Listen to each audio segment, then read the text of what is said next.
বন্ধুরা আমার, আজ আমি কথা বলবো আলকুশি বীজের উপকারিতা নিয়ে। বন্ধুরা আমার, আলকুশি কি আমি এখানে ছবি দিয়ে দিব।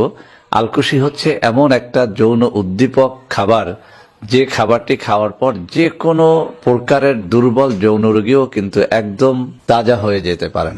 অর্থাৎ আপনার যৌন রোগটা যদি হয়ে থাকে কয়েক যুগের পুরনো, অর্থাৎ অনেক দিন পর্যন্ত যদি আপনার যৌন রোগটা থেকে থাকে, অর্থাৎ আপনার যদি এই রোগটা থেকে থাকে যে আপনি স্ত্রীর কাছে যাওয়া মাত্রই বীর্যটা পড়ে যায়, বেরিয়ে যায়, বা বীর্যটা একদম পাতলা হয়ে গেছে, রোগটি যদি এমন হয়, তাহলে আমি বলবো যে আপনি আজকে যে পদ্ধতিতে আমি বলবো সেই পদ্ধতি অনুসরণ করে আলকুশি বীজ শোধন করে আপনি খেতে পারেন, তাহলে ইনশাআল্লাহ আপনি আপনার এই কঠিন রোগ থেকে মুক্তি পেতে পারেন।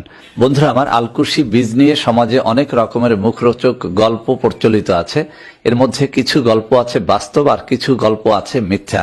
তবে বাস্তব যে সমস্ত কথা আমরা জানি, তার মধ্যে একটা কথা হচ্ছে আলকুশি বীজ কিন্তু বানরের খুব রকমের প্রিয় খাবার। অর্থাৎ পুরুষ বানরগুলো কিন্তু এই আলকুশি বীজ সিজনে অনেক বেশি খেয়ে থাকে, এবং এটা খাওয়ার মাধ্যমে পুরুষ বানরগুলো কিন্তু প্রচুর পরিমাণে সহবাসের শক্তি অর্জন করে থাকে।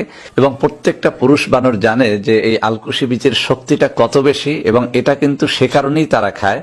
আর এ কারণেই দেখা যায় যে আলকুশি গাছ থেকে যখন এই আলকুশি বীজটা একদম পেকে যায়, পাকার পরে যখন এর বীজগুলো মাটিতে পড়ে যায়, তখন কিন্তু এই বীজ নিয়ে বানরের মধ্যে কারাকারি দেখা যায়। তো বন্ধুরা আমার, সত্যিকার অর্থে কিন্তু আলকুশি বীজ আপনার যৌন শক্তিকে কয়েক শতগুণ বাড়িয়ে দিতে পারে। আমার কথা যদি আপনার বিশ্বাস না হয়, আপনি নিজে আলকুশি বীজ যে কোনো ভাবে খেয়ে দেখেন।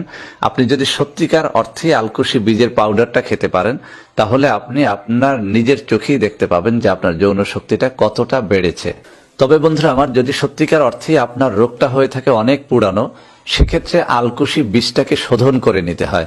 আলকুশি বীজটা শোধন করার বেশ কয়েকটা পদ্ধতি রয়েছে।